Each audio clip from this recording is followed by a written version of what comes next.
Kemudian berfirmanlah Tuhan kepada Yosua, "Janganlah takut dan janganlah tawar hati.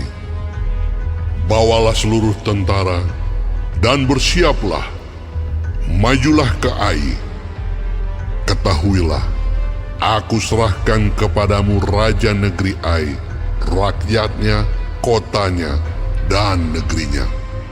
Dan haruslah kau lakukan kepada Ai dan rajanya, seperti yang kau lakukan kepada Yeriko dan rajanya.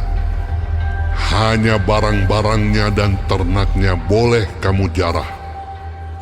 Suruhlah orang bersembunyi di belakang kota itu." Lalu bersiaplah Yosua beserta seluruh tentara untuk pergi ke Ai. Yosua memilih 30.000 orang, pahlawan-pahlawan yang gagah perkasa. Mereka disuruhnya pergi pada waktu malam. Dan kepada mereka diperintahkan, katanya, "Ketahuilah, kamu harus bersembunyi di belakang kota itu untuk menyerangnya. Janganlah terlalu jauh dari kota itu, dan bersiap-siaplah kamu sekalian. Aku dan semua orang yang bersama-sama dengan aku akan mendekati kota itu. Apabila mereka keluar menyerbu kami, seperti yang pertama kali, maka kami akan melarikan diri dari hadapan mereka. Jadi mereka akan keluar menyusul kami, sehingga kami memancing mereka jauh dari kota itu. Sebab mereka akan berkata, orang-orang itu melarikan diri dari hadapan kita, seperti yang pertama kali. Jika kami melarikan diri dari hadapan mereka, maka kamu harus bangun dari tempat persembunyianmu itu untuk menduduki kota itu, dan Tuhan Allahmu akan menyerahkannya ke dalam tanganmu. Segera setelah kamu merebut kota itu, haruslah kamu membakarnya sesuai dengan firman Tuhan. Kamu harus melakukan semuanya itu. Ingatlah, itulah perintahku kepadamu." Demikianlah Yosua menyuruh mereka pergi. Lalu berjalanlah mereka ke tempat persembunyian dan tinggal di antara Betel dan Ai, di sebelah barat Ai. Tetapi Yosua bermalam di tengah-tengah rakyat pada malam itu. Keesokan harinya, Yosua bangun pagi-pagi, lalu diperiksanyalah barisan bangsa itu, dan berjalanlah ia maju, beserta para tua-tua orang Israel di depan bangsa itu ke Ai. Juga seluruh tentara yang bersama-sama dengan dia berjalan maju. Mereka maju mendekat, lalu sampai ke tentangan kota itu. Kemudian berkemahlah mereka di sebelah utara Ai, sehingga lembah itu ada di antara mereka dan Ai. Yosua telah mengambil kira-kira 5.000 orang, lalu disuruhnya mereka bersembunyi di antara Betel dan Ai, di sebelah barat kota itu. Beginilah rakyat itu diatur. Seluruh tentara itu di sebelah utara kota, dengan barisan belakang di sebelah barat kota. Pada malam itu, berjalanlah Yosua melalui lembah itu. Pagi-pagi, ketika raja negeri Ai melihat hal itu, maka ia dan seluruh rakyatnya, orang-orang kota itu, segera keluar berperang, menyerbu orang Israel ke lereng di seberang dataran itu.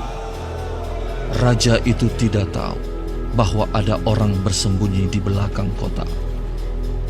Yosua dan seluruh orang Israel itu berlaku seolah-olah dipukul mundur oleh mereka, lalu melarikan diri ke arah padang gurun. Sebab itu, semua orang yang ada di kota dikerahkan untuk mengejar orang Israel. Maka mereka mengejar Yosua, sehingga makin jauhlah mereka terpancing dari kota. Seorang pun tidak tertinggal lagi di Ai dan Betel yang tidak keluar memburu orang Israel. Mereka meninggalkan kota itu terbuka karena mereka mengejar orang Israel. Lalu berfirmanlah Tuhan kepada Yosua, "Acungkanlah lembing yang ada di tanganmu ke arah Ai, sebab aku menyerahkan kota itu ke dalam tanganmu. Maka Yosua mengacungkan lembing yang di tangannya ke arah kota itu. Ketika diacungkannya tangannya, maka segeralah bangun orang-orang yang bersembunyi itu dari tempatnya. Mereka berlari memasuki kota, merebutnya, lalu segera membakar kota itu. Ketika orang Ai berpaling menoleh ke belakang, tampaklah asap kota itu naik membubung ke langit. Mereka tidak sempat melarikan diri kemanapun juga, sebab rakyat yang tadinya lari ke padang gurun berbalik melawan pengejar-pengejarnya. Ketika Yosua dan seluruh Israel melihat bahwa orang-orang yang bersembunyi itu telah merebut kota dan bahwa asap kota itu naik membubung, berbaliklah mereka lalu menewaskan orang-orang Ai. Sementara itu juga keluar orang-orang Israel yang lain dari dalam kota menyerbu orang-orang Ai, sehingga terjepit di tengah-tengah orang Israel itu, yang ini dari sini dan yang itu dari sana. Orang-orang Ai ditewaskan, sehingga seorang pun dari mereka tidak ada yang dibiarkan terlepas atau luput. Tetapi Raja Ai ditangkap mereka hidup-hidup dan dihadapkan kepada Yosua. Segera sesudah orang Israel selesai membunuh seluruh penduduk kota Ai di padang terbuka, kemana orang Israel mengejar mereka. Dan orang-orang ini semuanya tewas oleh mata pedang sampai orang yang penghabisan. Maka seluruh Israel kembali ke Ai dan memukul kota itu dengan mata pedang. Jumlah semua orang yang tewas pada hari itu, baik laki-laki maupun perempuan, ada 12.000 orang. Semuanya orang Ai. Dan Yosua tidak menarik tangannya yang mengacungkan lembing itu sebelum seluruh penduduk kota Ai ditumpasnya. Hanya ternak dan barang-barang kota itu dijarah oleh orang Israel sesuai dengan firman Tuhan yang diperintahkannya kepada Yosua. Yosua membakar Ai dan membuatnya menjadi timbunan puing untuk selama-lamanya, menjadi tempat yang tandus sampai sekarang. Dan Raja Ai digantungnya pada sebuah tiang sampai petang.